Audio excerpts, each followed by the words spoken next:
की राजधानी दिल्ली की सियासत का इन दिनों सिर्फ इतना सा फसाना है, हर मुद्दे पर एलजी और केजरीवाल सरकार में झगड़ा और उस झगड़े का निपटारा सुप्रीम कोर्ट से होना है।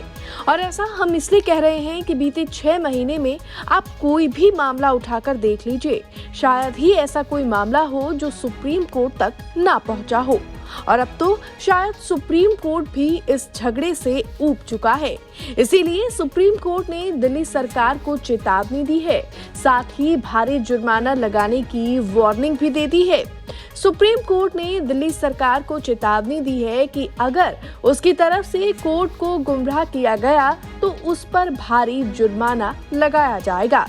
अब ये पूरा मामला क्या है, चलिए वो आपको बताते हैं। सड़क दुर्घटना में घायल लोगों के इलाज से जुड़ी योजना फरिश्ते दिल्ली के को लेकर दाखिल याचिका पर सुप्रीम कोर्ट में सुनवाई हुई, जिसमें दिल्ली सरकार ने एलजी दफ्तर पर फंड जारी न करने और रोड़ा अटकाने का आरोप लगाया। जवाब में एलजी कार्यालय ने सुप्रीम कोर्ट में बताया कि एलजी को इस मामले में बेवजह घसीटा गया है, जबकि उनका इस मामले से कोई लेना देना ही नहीं है। इस योजना पर फैसला दिल्ली सरकार के स्वास्थ्य मंत्री की कमेटी करती है। अब कोर्ट ने केजरीवाल सरकार को फटकार क्यों लगाई, ये जानने से पहले एक नजर इस पर डाल लीजिए कि आखिर दिल्ली सरकार की ये फरिश्ते स्कीम है क्या।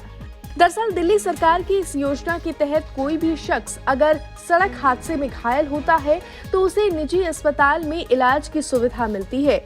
इसका पूरा खर्च दिल्ली सरकार उठाती है। केजरीवाल सरकार ने इसे साल 2018 में शुरू किया था। हालांकि ये योजना फंड की कमी से बंद हो गई थी। अब आम आदमी पार्टी ने आरोप लगाया कि एलजी दफ्तर इस योजना के तहत फंड को रिलीज नहीं कर रहा है।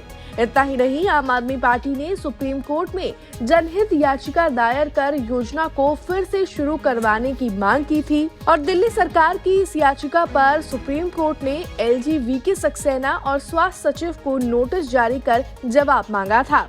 इस पूरे विवाद में उपराज्यपाल विनय कुमार सक्सेना ने पहले ही केजरीवाल सरकार पर फरिश्ते योजना में जिम्मेदारी से पल्ला झाड़ने का आरोप लगाया था।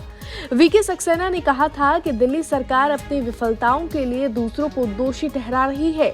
उन्होंने कहा, मुझे इस बात का आश्चर्य है कि आम आदमी पार्टी ने सुप्रीम कोर्ट में ये मामला दाखिल कर आरोप लगाया है कि वे इस योजना को रोकने के लिए जिम्मेदार है। हालांकि 5 जनवरी को हुई सुनवाई में सुप्रीम कोर्ट ने केजरीवाल सरकार को ही वार्निंग दे दी। सुनवाई के दौरान सुप्रीम कोर्ट में एलजी ऑफिस का पक्ष रखते हुए additional solicitor general Sanjay Jain ने बताया कि दिल्ली सरकार ने अपनी याचिका में एलजी को बेवजह पक्षकार बनाया है। हकीकत तो ये है कि इस स्कीम के फंड रिलीज से एलजी को कुछ लेना देना नहीं है, उन्हें बेवजह इस मामले में घसीटा गया है। उन्होंने आगे कहा कि हेल्थ मिनिस्टर के लीडरशिप में एक सोसाइटी को इस पर फैसला लेना होता है। बीते 2 जनवरी को हेल्थ मिनिस्टर की अध्यक्षता में सोसाइटी की मीटिंग भी हुई थी, जिसमें इस स्कीम के तहत फंड रिलीज करने का फैसला लिया जा चुका है।